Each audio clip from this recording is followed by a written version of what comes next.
Hola, ¿me escuchan? Sí, profe, sí se escucha. Perfecto, bueno, muy bien, buenas tardes, ¿cómo les va?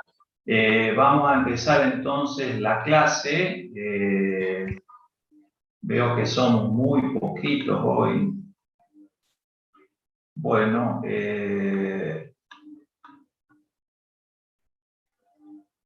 Yegro va a grabar seguramente la clase. Voy a empezar a hablar de antibióticos 2, que hace referencia a lo que conocemos habitualmente como antibióticos de amplio espectro. Yo prefiero hablar por grupos de antibióticos y no tanto con esta clasificación ya vieja de dividir a los antibióticos en los que tienen un pequeño efecto y los que tienen un gran efecto. Hoy vamos a hablar de 5 grandes grupos de antibióticos y en esta primera diapositiva, lo que es importante, que es una diapositiva que ustedes pueden verla y les va a solucionar mucho el problema, pues trata de los distintos lugares donde actúan los diferentes y los grandes grupos de drogas antibióticas. Hoy nosotros nos vamos a hacer referencia a drogas como son los macrólidos. Vamos a hablar de las tetraciclinas, vamos a mencionar algo del cloranfenicol, vamos a mencionar las sulfas, vamos a mencionar algo de quinolonas y vamos a hablar de los nitroimidazoles, algo si nos alcanza el tiempo. En primer lugar, entonces, vamos a hacer referencia a lo que se denominan macrólidos. Y ustedes acá lo que están viendo es el interior de lo que sería una bacteria y los distintos lugares donde actúan estos diferentes grupos de antibióticos. Ustedes ven una estructura que remeda una forma helicoidal, que es el DNA. Las bacterias, al igual que nuestras células vivas, necesitan un DNA para duplicarse. Ustedes saben que de ese ácido desoxirribonucleico o DNA sale un ARN mensajero que va a ir precisamente a un lugar que se llama ribosoma, que está fuera ya del núcleo. El DNA está dentro del núcleo, el RNA pasa la membrana y va al ribosoma como si fuera una célula de cualquier tejido de nuestro organismo, y realmente allí lo que va a hacer es dar la información para que ocurra una síntesis de proteínas. Y nosotros ya habíamos visto que el ribosoma tiene dos subunidades, que son la unidad 30 y la unidad 50, y bueno, los ribosomas son los que van a permitir la síntesis de determinadas proteínas que van a tener, por supuesto, diferentes funciones. Vamos a entrar entonces a hablar, acá ven los distintos grupos, los que vimos la clase pasada, los betalactámicos que repasamos, al igual que los glucopéptidos, actúan sobre la pared celular, y también habíamos visto la lincomicina, sí, que pertenecía a la familia de las lincosaminas, de las cuales la droga prototipo era la clinda y que actuaba sobre la subunidad del ribosoma bacteriano. Pero vamos a entrar concretamente al tema entonces de los macrólidos. ¿Y qué entendemos por macrólidos? En primer lugar, es el amplio grupo de drogas que está representada por la eritromicina como prototipo. La eritromicina es la droga que siempre la tienen que recordar, que es el ejemplo, es el fármaco prototipo del grupo. ¿Qué pasó con la eritromicina? La eritromicina, que es un antibiótico ya viejo, tenía muchos efectos indeseables.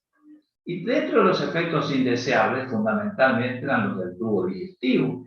Y muchas personas tenían que abandonar el tratamiento antibiótico con esta droga de eritromicina y pasar, obviamente, para controlarse a otras drogas, a otros antibióticos, por la toxicidad digestiva. Y también la eritromicina tenía un problema que era la vida media corta. Entonces, ¿qué hizo la industria farmacéutica? Tomó como parte ese anillo macrocíclico, hizo modificaciones y empezó a lograr fármacos que tengan cada vez vida media más larga y que tengan menos toxicidad, es decir, menos reacciones adversas. Todos los antibióticos de este gran grupo son antibióticos bacteriostáticos, no son bactericidas, salvo que tengan una determinada sensibilidad, que sean muy sensibles y que el antibiótico tenga muy alta concentración en el tejido. En ese caso, sí serían bactericidas, pero el concepto que hay que tener es que este grupo de fármacos es bacteriostático, como las tetraciclinas, como clorfenicol y como lo que vemos ahora. Bacteriostáticos. ¿Están? Bien. Entonces, vamos a ver si es de amplio espectro, cuáles van a ser las indicaciones terapéuticas, es decir, para qué van a servir. Y decimos que es de amplio espectro porque afectan a cocos, afectan a bacilos, afectan a anaerobios, afectan a gram positivos, afectan a gram negativos, afectan a otras estructuras diferentes, como son los de, por ejemplo, el bacilo que produce la brucelosis. Entonces, afecta también a el Vibrio cólera, es decir, tienen un espectro de acción, como dice el nombre, muy ampliado, muy grande. Pero estos antibióticos, ¿cuándo son de primera elección? Son de primera elección en las neumonías. Y cuando uno tiene una neumonía, sin que esto sea una clase de clínica, ni de ninguna otra materia que después ustedes pueden ver, pero básicamente las infecciones pulmonares, las neumonías, se dividían en dos grandes grupos: las neumonías típicas y las neumonías atípicas. Y ese es un término que ustedes lo van a escuchar comúnmente. Neumonía típica es aquella en la cual hay fiebre, hay tos, hay expectoración que es mucopurulenta, hay un dolor típico que dificulta la inspiración habitualmente, un dolor punzante, que es lo que habitualmente lleva al paciente a la consulta. Esa neumonía habitualmente es producida por gérmenes cocos gram positivos, por el Streptococcus pneumoniae o neumococo. Pero hay otra neumonía que no cumple esas características, y esa es la neumonía atípica. Atípica, ¿qué quiere decir? Que no tiene fiebre muy alta, es más, puede tener pequeñas líneas de fiebre, no tiene el dolor tan importante que dificulta la expiración, tiene un infiltrado que es generalizado en la radiografía de tórax. Esa neumonía atípica que habitualmente no tiene el pródromo de alguna infección respiratoria, gripal o un resfrío, como habitualmente tenía la neumonía, ¿sí? Esa neumonía que no cumple los criterios de la típica se llama atípica. Esta es la que se va a tratar con la eritromicina. Es de primera elección en la neumonía atípica. ¿Y cuál es el germen que la produce? La llamada Mycoplasma pneumoniae. La Legionella neumófila produce la enfermedad de los legionarios, no es de nuestra zona, así que no me detengo. También es de elección para la difteria, pero la difteria casi no se conoce más después de la exitosa vacunación que hubo. La tos convulsa o coqueluche, y también gastroenteritis por Campylobacter. Ahora, de todo esto, ¿qué es lo que tienen que recordar? Neumonía atípica o neumonía por Mycoplasma pneumoniae. Pero también la eritromicina es muy útil, y sus fármacos de este grupo, para la uretritis no gonocócica. Ustedes saben que la uretritis es una enfermedad de transmisión sexual, cursa con disuria, que es dificultad para orinar, cursa con poliaquiuria, que es la micción frecuente, y entonces esa sensación imperiosa de ir al baño puede ser por el gonococo, dando la famosa gonorrea, o la no gonocócica cuando es por las clamidias, fundamentalmente la clamidia trachomatis. Esa uretritis no gonocócica, que se caracteriza por no tener una secreción purulenta, como sí tienen las uretritis gonocócicas, sirven o son efectivas de ser tratados a veces con monodosis de estos macrólidos, principalmente la acitromicina. También podemos decir que son fármacos que se usan en alternativas a la penicilina cuando se es alérgico en los casos de sífilis y alternativas muchas veces a las tetraciclinas en infecciones por clamidia, siempre en los niños y en los embarazados.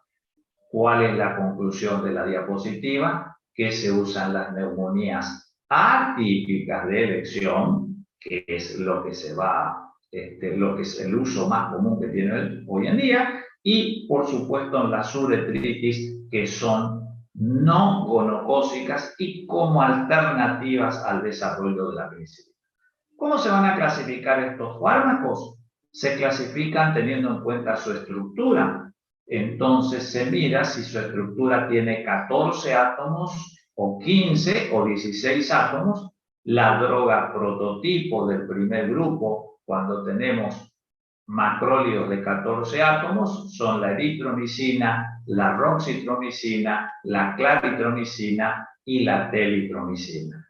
Por supuesto que también estaban en este grupo la diritromicina, la flunitracicina, pero estos han sido retirados del mercado, al igual que la oleandomicina, motivo por el cual estuve buscando, y estos son los 4 que hay. Es más, cuesta actualmente conseguir la telitromicina. Prácticamente el prototipo es la eritromicina, y ustedes tienen que acordarse de la claritromicina y de la roxitromicina. De 15 átomos hay uno solo, que es la acitromicina, que sí se tienen que acordar, porque como vamos a ver en el desarrollo de esta clase, tiene algunas particularidades que la diferencian de la eritromicina, y dentro de los 16 átomos la espiramicina, que es la única que está, porque la fosamicina, la dincamicina, ya no existen más en el mercado farmacéutico argentino, motivo por el cual no tiene sentido hablar de ellos. Con que ustedes recuerden a la eritromicina como prototipo, a la acitromicina como de 15 átomos y a espiromicina 16 átomos, es más que suficiente. Y de todas ellas, si uno tiene que hacer un resumen, lo importante que recuerden es la eritro, que viene en el programa Remediar, que se distribuye con fármacos gratuitos, roxitromicina, que vamos a ver que tiene un poco más de vida media, la claritromicina y la acitromicina, por lejos, son los fármacos más utilizados de este grupo. ¿Cuál es el mecanismo de acción de este fármaco? Este fármaco, llamado, que vale para todos los del grupo de los macrólidos, para que ustedes tengan idea, actúa inhibiendo la síntesis proteica en la subunidad 50 del ribosoma bacteriano. Ahí está marcado. Pensé que iba a resaltar la palabra macróleo que estaba en rojo, pero se ve que me olvidé. Y entonces, lo que sirve, para que ustedes sepan, es que inhibe la síntesis proteica. Recuerden ustedes que del DNA sale el ribosoma, sale el RNA que va al ribosoma en esas 2 unidades y que ordena la síntesis de proteínas que son indispensables para la duplicación celular. En este caso, actúa sobre la subunidad 50 del ribosoma bacteriano. La unión es reversible. En lo que respecta a la farmacocinética, ahí la ilustración es de un macrófago que está englobando a las bacterias. Y esto tiene el sentido con la explicación. Estos fármacos se utilizan mucho y principalmente se utilizan los nuevos derivados. que son la claritromicina y la acitromicina. Por lejos, estos son mucho más usados que la eritromicina, porque tienen menos toxicidad y porque vamos a ver que tienen una vida media más larga. Entonces, lo que es importante saber es de que estos son antibióticos, principalmente los nuevos, la acitromicina, tienen la particularidad de alcanzar una gran concentración en los macrófagos. Y no son muchos los antibióticos que tienen la particularidad de ingresar al interior de las células, llámense macrófagos o llámense leucocitos polimorfonucleares. Entonces, es importante que sepamos que en cuanto a la absorción, la vía oral es la vía de elección para este tipo de antibióticos. Hay inyecciones de claritromicina y entonces se usa la vía muchas veces intramuscular y también la vía endovenosa. Pero siempre hay que tratar de insistir con estos antibióticos por las virtudes que tienen, de que no es más necesario la inyección por vía parenteral. De hecho, ya cuesta conseguir mucho en el mercado. Entonces, la absorción de la eritromicina es importante por la vía oral, pero hay que tener algunos recaudos. El jugo gástrico, nuestra secreción, tiene la particularidad de inactivar a la eritromicina base. Por eso es que se sabe desde hace muchos años y la industria farmacéutica ha creado lo que se denominan los llamados ésteres o sales de eritromicina. El estearato, el estolato, que son para ser administrados por vía oral, o el lactonato, el gluconato, que eran más fáciles, eran más propensas a ser administrados por vía parenteral porque tenían hidrosolubilidad mayor que la liposolubilidad que necesita un fármaco para ser absorbido por el tubo digestivo.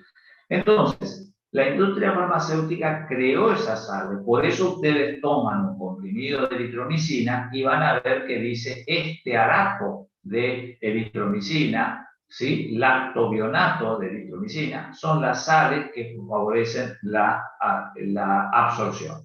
Ahora, estos fármacos tienen interacciones con los alimentos y eso es importante que ustedes se acuerden, porque los alimentos prácticamente alejan la posibilidad de usar a los macróleos, salvo, como ustedes ven ahí, la de la claritromicina, que se favorece la absorción. Entonces, cuando ustedes tienen acitromicina, tiene que ser lejos de las comidas. Cuando ustedes van a dar claritromicina, tiene que ser con las comidas. Eso es importante que recuerden. Lo mismo, la eritromicina, acá la regla sería los macróleos tienen interacción con los alimentos, motivo por el cual deben darse lejos, o 1 hora antes o 2 horas después, salvo la claritromicina. La biodisponibilidad de la droga, entendiendo por el porcentaje de la droga que llega a la circulación para ejercer su acción farmacológica, es de 2 veces mayor para la claritromicina cuando la comparamos con la eritromicina y la acitromicina 1,5 veces mayor. Por eso es que se usan estos dos preparados, estas dos drogas. Recuerden, eritromicina, que viene para el plan remedial, y cuando van a prescribir casi siempre va a ser claritromicina o acitromicina, y excepcionalmente podrán ver por ahí que alguien prescribe roxitromicina. La máxima concentración plasmática de estos fármacos está aproximadamente entre 1 y 3 horas, es decir, no son fármacos que se absorben, que alcanzan una concentración sumamente rápida. En cuanto a la capacidad que tienen de unión a las proteínas, se unen a una proteína que no es precisamente la albúmina. Como ustedes vieron hasta acá, la gran mayoría de los fármacos se unen a la albúmina. Estas se unen a la alfa-2 globulina y el porcentaje varía entre un 60 y un 90%. Pero lo que es importante tener en cuenta es que la acitromicina tiene una alta concentración en el pulmón, alta concentración en las vías respiratorias, en la próstata, en las amígdalas, y la concentración que puede llegar a llegar es varias veces superior, entre 10 y 100 veces más de la concentración plasmática, y se mantiene entre 2 a 4, y hay libros donde dice que se llegan a mantener en concentraciones útiles hasta 7 días. Eso es lo que la base racional de por qué hoy en día se abusa prácticamente de la acitromicina, y si a eso le sumamos que es un antibiótico que tiene la capacidad de ingresar a células que forman parte del sistema de inmunidad ante las bacterias, como son los macrófagos, cuya función es fagocitar bacterias, y como son los leucocitos polimorfonucleares, que son los que van al sitio de inflamación, ¿sí? Es importante saber que la concentración es de 9 a 20 veces mayor en el interior de esas células con respecto al medio extracelular. Por estas particularidades farmacocinéticas, repito, es que se usa hoy en día, y ya diría hasta se abusa de la acitromicina, y por supuesto que lastimosamente vamos a ver con los años resistencia. Es más, ya se habla de que la resistencia que va a haber ahora en estos años y en los próximos a los antibióticos van a ser motivo del uso indiscriminado de antibióticos que se usó en este momento de la pandemia con el COVID. Entonces, conclusión, recuerden que la citromicina tiene interacción con los alimentos, salvo la claritromicina, y recuerden que la citromicina tiene una gran capacidad de penetración en el interior de los macrófagos y de los leucocitos, aparte de tener una gran concentración en vías respiratorias superiores y también en próstata, en vesículas seminales. Por eso es que se usa como parte del tratamiento de la uretritis no gonocócica. Pero algo especial de la distribución de los macrólidos, y sabemos que los macrólidos penetran al sistema nervioso central, solamente en un 10% llegan al líquido cefalorraquídeo. Pasan a la leche materna en un 50%.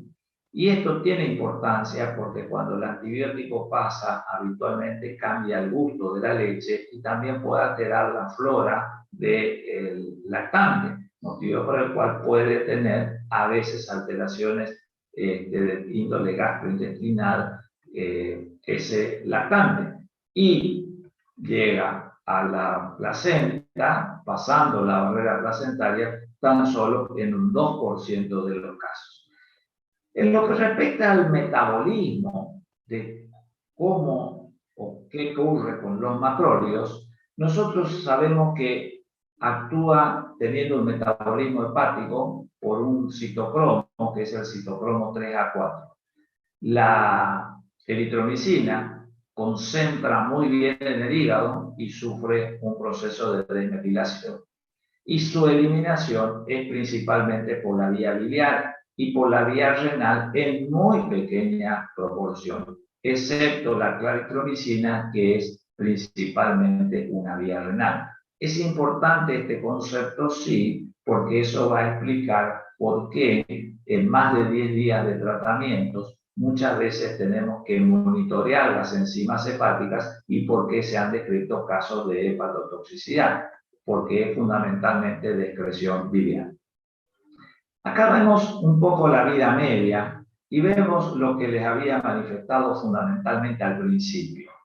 Eritromicina, el fármaco prototipo del grupo, tiene una vida media muy corta, de 1.5 a 3 horas, lo que obligaba a que para ser efectivo en el tratamiento debía ser prescrito cada 6 horas rigurosamente, y si la infección era leve, cada 8 horas. y eso aumentaba muchísimo el grado de toxicidad que tenía, fundamentalmente a nivel del tubo digestivo. Si ustedes ven la citromicina tiene 40 o más horas de vida media. Es decir, un comprimido de acitromicina tarda en bajar casi al 50% de la sangre prácticamente 2 días. Un solo comprimido.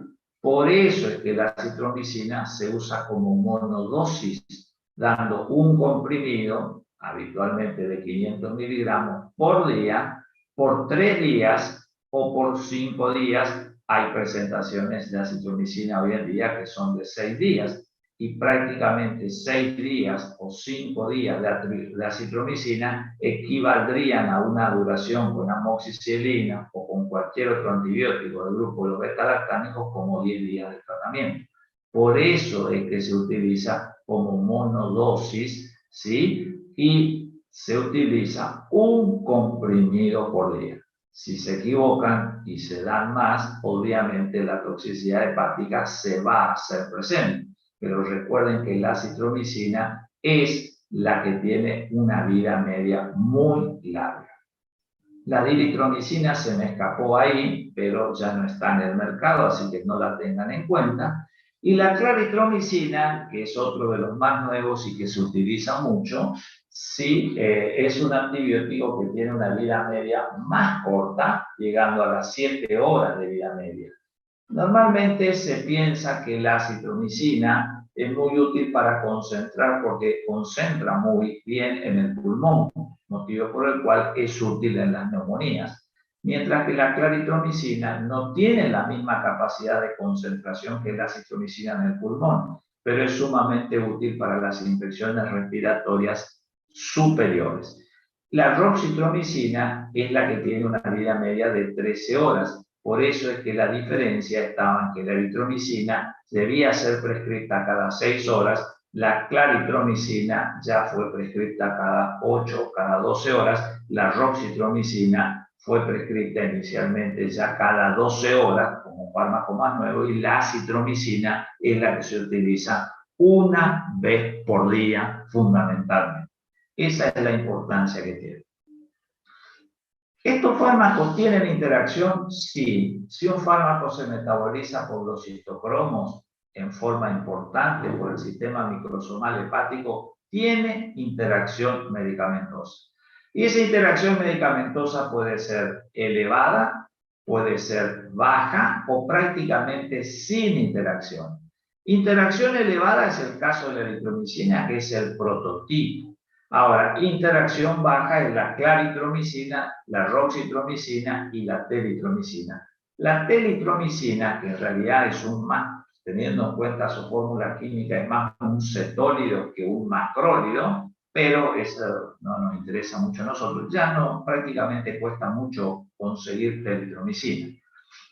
Ahora, la claritromicina y la roxitromicina sí siguen. Entonces, si ustedes tienen fármacos que tienen mucha capacidad de interactuar con otros, como la eritromicina, y otros fármacos como la clari y la roxitromicina, que tienen baja posibilidad de tener interacciones farmacológicas, eso explica por qué la eritromicina cada vez es más dejada de lado. Y si a eso le sumamos que la acitromicina prácticamente no tiene la interacción que tienen los otros macrólidos, por eso es que hoy nosotros usamos casi siempre para cualquier infección acitromicina. Es decir, estamos explotando las virtudes de tener alta concentración en tejidos, alta concentración en células que intervienen en el sistema, vida media muy larga y baja capacidad de interacción con otros fármacos, lo cual es sumamente importante. Por supuesto que la resistencia, como les digo, se va a hacer evidente. La otra droga, por supuesto, que es la espiromicina. Veamos algunas de las interacciones como ejemplo, que sobre todo para la eritromicina, que era el prototipo del grupo. Reducen el metabolismo hepático y aumentan las concentraciones plasmáticas de todas las drogas que ustedes ven ahí. carbamazepina, midazolam, estatina, digoxina, teofilina, motivo por el cual es importante saber que aumentan las reacciones adversas de esas drogas porque al reducir su metabolismo elevan su nivel plasmático y aumentan la toxicidad. Fíjense el problema que había antes, cuando no estaban todavía estos antibióticos. Les doy un ejemplo. Un paciente con asma bronquial, que es común de tener una infección respiratoria sobreagregada, es común que un asmático tenga una neumonía, y le poníamos eritromicina, y cuando no había los fármacos beta 2 y lo teníamos en tratamiento con teofilina, aumentaba la toxicidad de la teofilina. Era una interacción muy común que nosotros veíamos, lo que nos obligaba a disminuir, por supuesto, la dosis de la teofilina para no tener su toxicidad.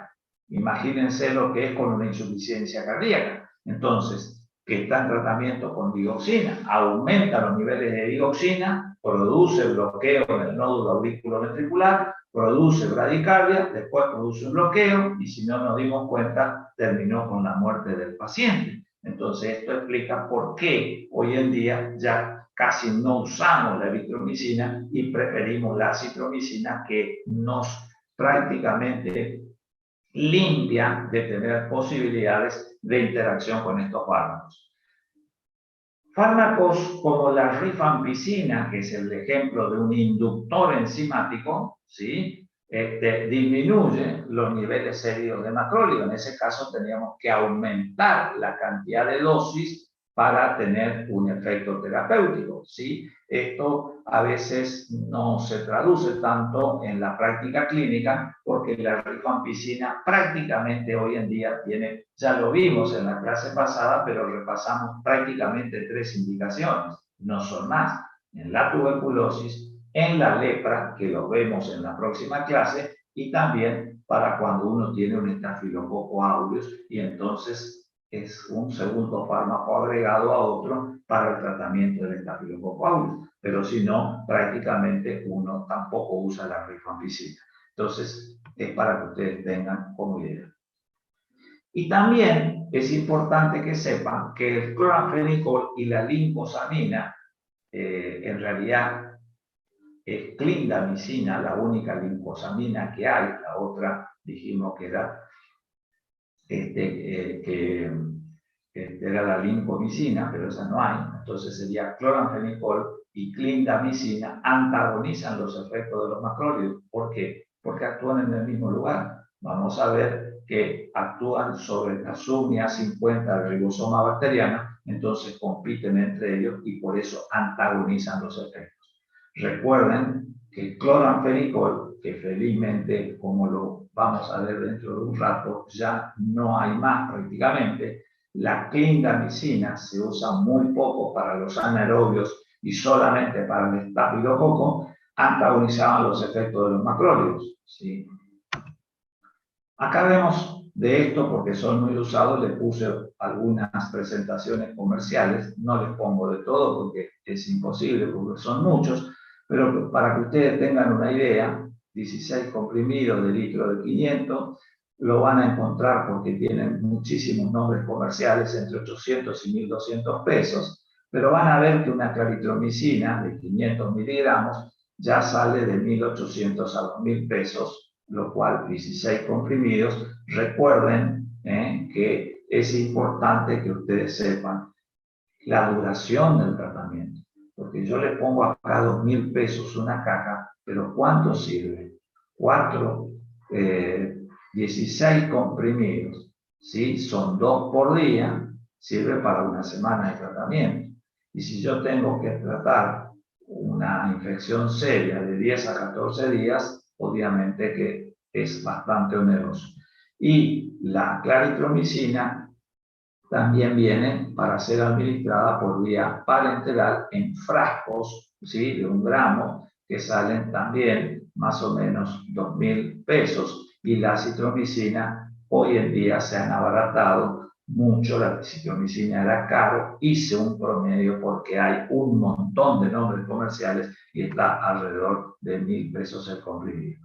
El Citromac, que es el original, la droga La acitromicina la descubrió Pfizer. No me paga nada Pfizer por hacer publicidad, pero es lo que sucedió. La acitromicina original era de Pfizer, ¿sí? Bueno, Pfizer todavía conserva al Citromax, que es su nombre comercial de acitromicina, por vía parenteral. Y por supuesto que el frasco por uno tiene un costo de 4.370 pesos cada ampolla de acitromicina, lo cual en infecciones, por supuesto, que es bastante oneroso. Dentro de las reacciones adversas, ya habíamos adelantado que las reacciones adversas más importantes eran las gastrointestinales, la existencia de dolor abdominal, dispepsia, ¿sí? La presencia muchas veces de diarrea.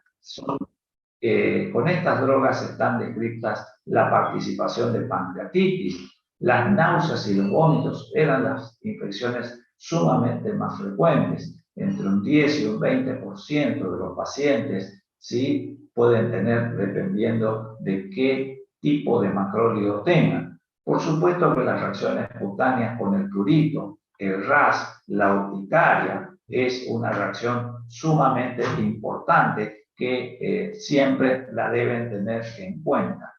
Otra infección es que cuando pasan los 10 días de tratamiento, 10 días de tratamiento, tienen que pensar que puede haber hepatotoxicidad, motivo por el cual sería importante que alienten que hay que hacer controles de laboratorio para ver las enzimas hepáticas. También puede producir eosinofilia. Como ustedes saben, los eosinófilos son un tipo de glóbulos blancos que se eleva en reacciones alérgicas, que se eleva ante parasitosis y por supuesto que en los casos en que uno toma macrólidos puede haber fundamentalmente una eosinofilia.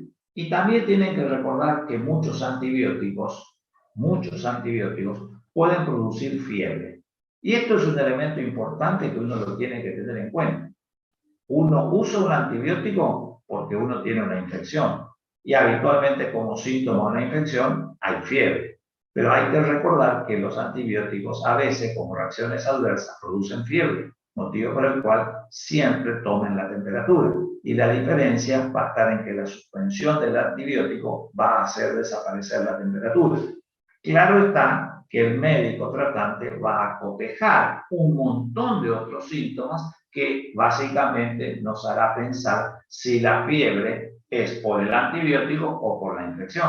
Uno mirará el recuento de glóbulos blancos, mirará un montón de otras cosas que, bueno, no vienen al caso que les mencione, pero que uno se va a dar cuenta que no, esta fiebre es por la infección y esta fiebre no es por el antibiótico o viceversa. ¿Qué cuidado de enfermería hay que tener cuando uno da macrólido? Se dan por vía oral, ya dijimos, con las comidas, lejos de las comidas. La excepción es la claritromicina. Lo habíamos explicado que la comida favorece a la claritromicina. Se pueden dar por vía intramuscular, pero es sumamente doloroso, produce mucha irritación. A ver, me gusta decir que siempre cuando uno estudiaba vía de administración del fármaco, uno que lleva varios años en la materia, enseñaba la vía oral y al principio uno creía que la vía intramuscular ya era mejor que la vía oral y si era la vía endovenosa era mejor aún. Ha cambiado sustancialmente las particularidades de las drogas y hoy en día prácticamente la vía intramuscular casi no se usa más. No se usa más, o se prefiere la vía oral o se prefiere la vía parenteral. Y estos fármacos producen mucha irritación, tienen una absorción que no es pareja a nivel intramuscular, motivo por el cual es sumamente dolorosa. Hay que tratar de evitar fundamentalmente la vía intramuscular.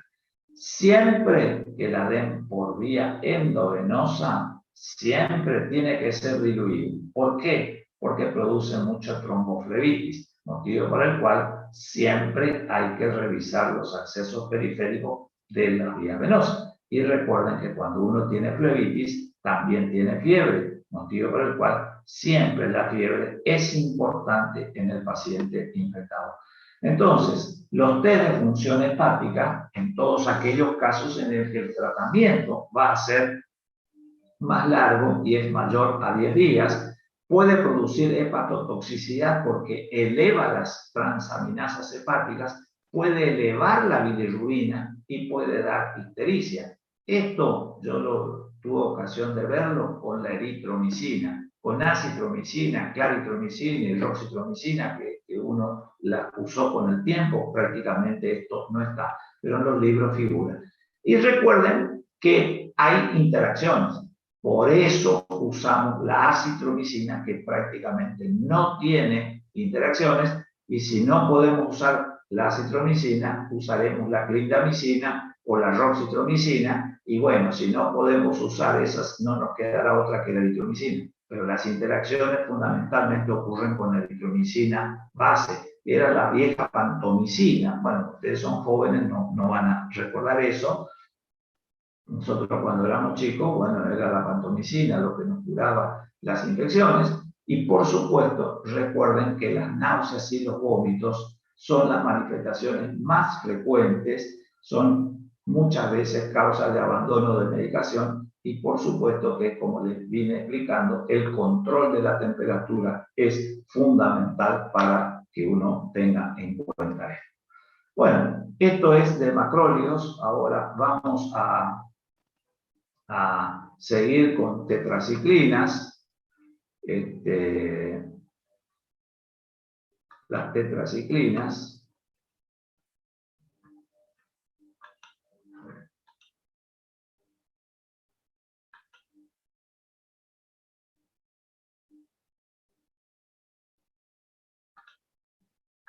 Ahí están viendo.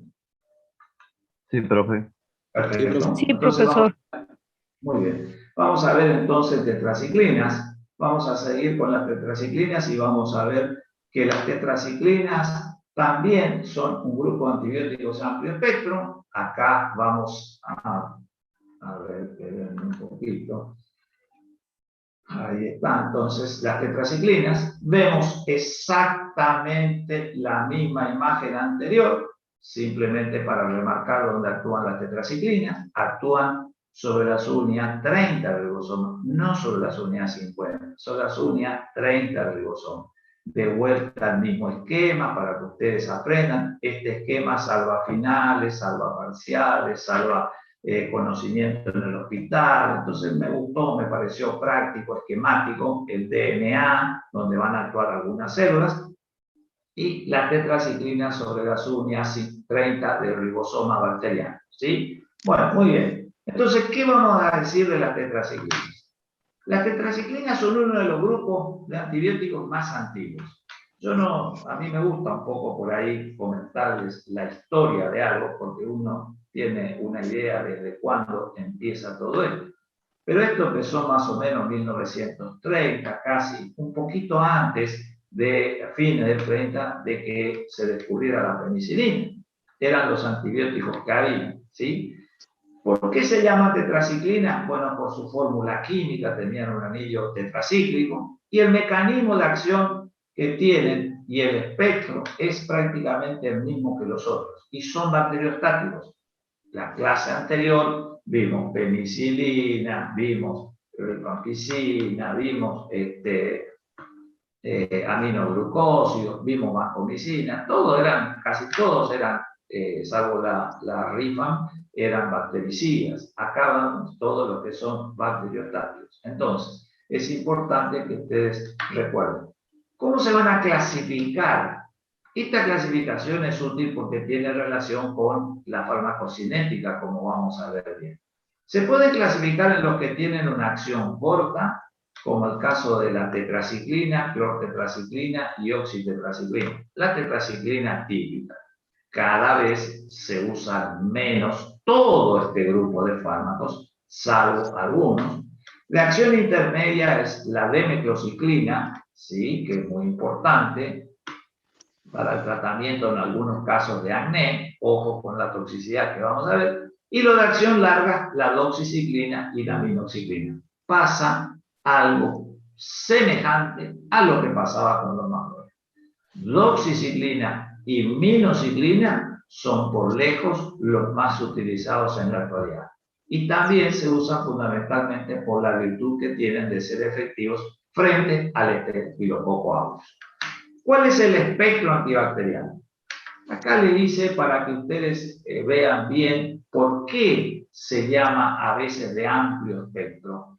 Porque es efectivo frente a cocos positivos al Staphylococcus aureus. Nosotros damos minocyclina muchas veces cuando tenemos una infección bacteriana por un Staphylococcus aureus. Damos cefalexina, que es la cefalosporina de elección, pero como es un Staphylococcus aureus, agregado a otro antibiótico, se puede usar en esos casos la minocyclina. También se puede usar para casos de neumococos o estreptococos en general. Ahora, ¿es de elección frente a un neumococo y a un estreptococo? No, no es de elección. Si se usa como para tratar un coco, debe ser casi siempre para un Staphylococcus aureus, principalmente la minocyclina. ¿Por qué? Porque van a producir mucha toxicidad y hoy tenemos un enorme arsenal de fármacos que son importantes para el Staphylococcus aureus. Pero también eran efectivos para los cocos gram negativos como el meningococo. Les había hablado en la clase anterior sobre la tragedia que significa para la sociedad muchas veces cuando en un jardín sale un caso de meningitis. Y entonces sabemos que es una meningitis meningocócica, Neisseria meningitis, y sabemos que hay que tratar al estado del portador. Entonces, es importante saber que cuando no había tantos antibióticos, las tetraciclinas eran efectivas para los meningococos. Bacilos gram negativos, bueno, el Haemophilus influenza, el Haemophilus ducreyi, ¿sí? Las pseudomonas, eran efectivas al tratamiento con tetraciclina. Hoy en día vamos a tratar una infección por pseudomonas con tetraciclina. No, contundentemente no, salvo que sea alérgico a la cantidad de drogas antes que son de elección que esto. Son antibióticos viejísimos, pero sí son efectivos para los anaerobios, el bacteroide frágil y principalmente la doxiciclina, para las espiroquetas, para el treponema, la borrelia. La borrelia Bardoxferi es la que produce la enfermedad de Lyme. Hay algunos reportes anecdóticos de enfermedad de Lyme en nuestro país. Esto es para América del Norte, no es para nosotros. Y el treponema es lo que, como vamos a ver en la próxima clase, produce la sífilis. Ahora, el tratamiento de elección para una sífilis, me adelanto, y es la penicilina. Salvo que sea alérgico a la penicilina, en ese caso usaremos tetraciclina, pero o si no, vamos a usar penicilina. No son de primera elección. Para el cólera, miren, para el vibrión cólera sirven, eran muy exitosos, usábamos la minocyclina. En el año, ahí me permite una pequeña anécdota, en el año 1991 fue una epidemia de cólera en Latinoamérica. Había empezado en Sudamérica con el ceviche allá en la región del Perú y después se fue extendiendo al norte de Chile, se extendió a Bolivia e ingresó a la Argentina. En esa oportunidad yo era instructor de la residencia de clínica médica del Hospital Central de Formosa y me fui de voluntario y tuve la oportunidad de ver los 5 primeros casos de cólera en la Argentina que ocurrieron en el extremo oeste de la provincia junto con el doctor Garay y el doctor Escalora. Éramos los 3 que nos fuimos voluntarios y vimos las características que yo quería conocer porque veía los libros como el cólera, la diarrea, el agua color de arroz. Yo tenía un espíritu muy investigativo que siempre me caracterizó y quise ir a ver y bueno, tuve la suerte de ver. ¿Qué llevábamos en el bolsillo de nuestro delantal? Nosotros lo que llevábamos era tetraciclina. Era lo que se usaba, la vibramicina, era lo que usábamos para el tratamiento del cólera y era muy efectivo. Después, por supuesto, que eso está en relación con el estilo de vida. Cuando uno cambia el estilo de vida y mejora la infraestructura, estas enfermedades no existen más. Estas enfermedades son del medioevo. Pero en la Argentina tuvimos, y en la provincia tuvimos, ya por 1991, hace 30 años atrás. Entonces son muy eficaces contra la brucela, que produce la brucelosis, la clamidia, legionela, la leptospira lo que produce la leptospirosis es la enfermedad por el orín de las ratas, cuando contaminan las latas de gaseosa y uno las toma sin lavar, se produce una afectación muy importante con un fallo hepático y una ictericia, ¿sí? Una congestión conjuntival muy importante y un fallo renal. Es una enfermedad que no tratada puede llevar a la muerte. La alternativa, después de la penicilina, obviamente, es la tetraciclina. Esto lo que les deja a ustedes la idea es que amplio espectro, cuando uno dice amplio espectro, a ustedes lo que tienen que decir es actúa sobre cocos, actúa sobre bacilos. Cocos gram positivos, cocos gram negativos, bacilos gram positivos, bacilos gram negativos, ¿sí? Espiroquetas, vibrión, y otras bacterias que producen enfermedades que no son comunes, son atípicas y que son las que están mencionadas en el último párrafo. Ese es el mensaje de las tetraciclinas. ¿Cómo actúa? Bueno, lo que va a actuar es porque va a venir a inhibir la síntesis proteica. ¿Cómo va a ocurrir eso? Porque la tetraciclina va a pasar por difusión pasiva. Pasa por difusión pasiva porque es muy liposoluble. Entonces uno la toma y difunde a través de la membrana y pasa al interior de las bacterias, y lo que se une, ustedes ven ahí, pensé que salía el círculo rojo en tetraciclina, pero no salió, es en la subunidad 30 que está el color rojo allí, impide que tenga la síntesis de proteínas y entonces no se puede duplicar la las bacterias. Bien, ¿cuáles son los principales cuidados farmacocinéticos? Acá yo les hablo de grupo, como les hablé de macrólidos, lo cual implica englobar varias cosas. Y hay dentro de la farmacocinética, ahí le dice peligro, que hay algo que ustedes tienen que saber bien para que tengan una idea. ¿Y cuál es? Que en cuanto a la farmacocinética, la absorción es fundamental. Ya habíamos visto que los macrólidos se dan lejos de las comidas. Cuando uno dice lejos de las comidas, ustedes que son los que están escuchando esto, deben decir significa 1 hora antes de una comida o 2 horas después de las comidas. Bien, pero ¿dónde se absorben?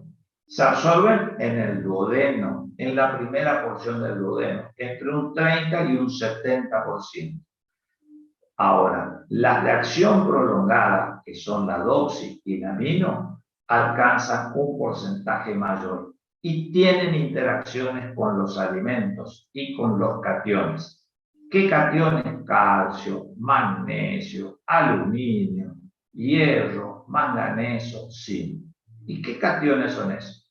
Cuando nosotros damos los antiácidos. Nuestros antiácidos son con contenido de aluminio, nuestros antiácidos tienen magnesio, tienen a veces hay preparados de hierro que se usan para las anemias. Entonces, las tetraciclinas interactúan con estos. Entonces, ¿qué tenemos que saber? Que las tetraciclinas forman quelatos, pierden su acción, motivo por el cual son muy importantes que ustedes tengan en mente estas cosas. Esa interacción es lo que va a obligar que las tetraciclinas sean dadas lejos de las comidas, 1 hora antes o 2 horas después de las comidas.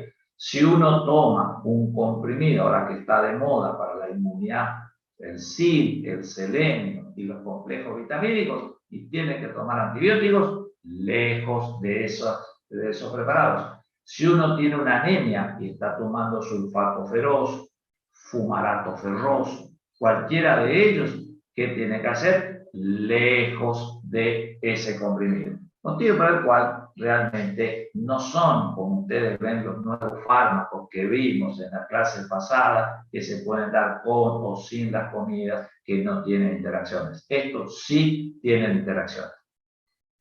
Y el porcentaje en el que se unen las proteínas es variable. Las de primera generación, como la clortetraciclina, recuerden, tetraciclina, oxitetraciclina, son de primera generación, 40%. Minociclina, que es de tercera generación, el 93%. O sea, en tetraciclina tiene mucho que ver la generación que hay. Y también tiene mucho que ver para el metabolismo. Porque, por ejemplo, las de primera generación o de acción corta, como son la clot, la oxi y la tetraciclina, y la de acción intermedia, como es la D-metrociclina, se eliminan por vía renal a través de un proceso de filtración glomerular, motivo por el cual hay que ajustar la dosis si el paciente tiene una insuficiencia renal.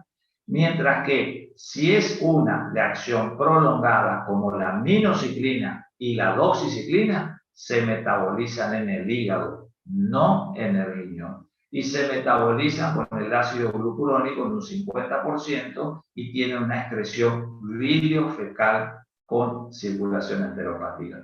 Esa es la diferencia que hay. Entonces, ¿qué es lo que más usamos? Usamos mino y vibramicina. Prácticamente yo hace años que no veo más, podrá haber por ahí, pero no es común que haya comprimidos de tetraciclina y alguien que esté siendo tratado con tetraciclina, y sobre todo porque hay una reacción adversa muy importante que tiene que ver con la distribución. ¿Y qué es esto? Sabemos de que pasa la barrera hematoencefálica y llega, ¿sí?, al líquido cefalorraquídeo en un 5 o un 25% de los casos, y la que más concentra es la minociclina. Entonces, si nosotros tenemos un absceso cerebral es producido por un Staphylococcus aureus, entonces podríamos usar minociclina, si es que es necesario. Pasa la barrera, como pasa la leche materna, en muy pequeñas cantidades. Es poco significativo. Por eso está con verde. La Academia Americana de Pediatría aconseja que es un fármaco que puede usarse en la lactancia. Por eso está en verde en la diapositiva. Se puede usar en la lactancia, pero pasa en muy pequeñas cantidades. Lo que sí es un serio problema es en la mujer embarazada, porque en la mujer embarazada pasa la barrera placentaria entre un 10 y un 60% y concentra mucho en los dientes del feto y en los huesos del feto. Y esa era una particularidad que tenía las tetraciclinas, que las hacían sumamente tóxicas. Entonces están contraindicadas en el embarazo. Esto es importante que ustedes lo sepan. Es un efecto muy importante. Concentra en el tejido óseo, como dice ahí, y en los dientes. ¿Cuál es la vida media para terminar con la farmacocinética? La tetraciclina entre 6 y 8 horas, las de primera generación o de acción corta, como ustedes la quieren llamar.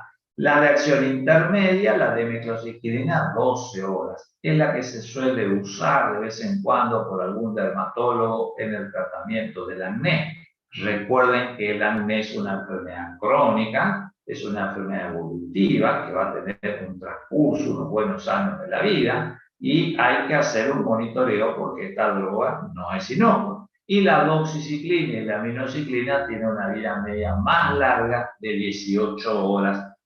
Así que es importante que vean cómo la industria farmacéutica siempre fue evolucionando y modificando para tratar de mejorar nuestra adherencia al tratamiento. ¿Cuáles son las aplicaciones terapéuticas? De elección en la brucelosis. Yo recuerdo hace 30 años atrás haber visto casos de brucelosis en el extremo oeste de la provincia de Formosa como médico del Hospital Central, y en ese entonces usábamos tetraciclina. Ya no hay más, con la vacunación del ganado y con las campañas que hay, prácticamente yo no veo más que haya brucelosis. Y pedimos la serología, sobre todo yo como reumatólogo, por el gran dolor articular que producía la brucelosis. Las infecciones por clamidia, riqueza, cólera, bueno, son importantes. Y alternativa a la sífilis cuando hay alergia a la penicilina.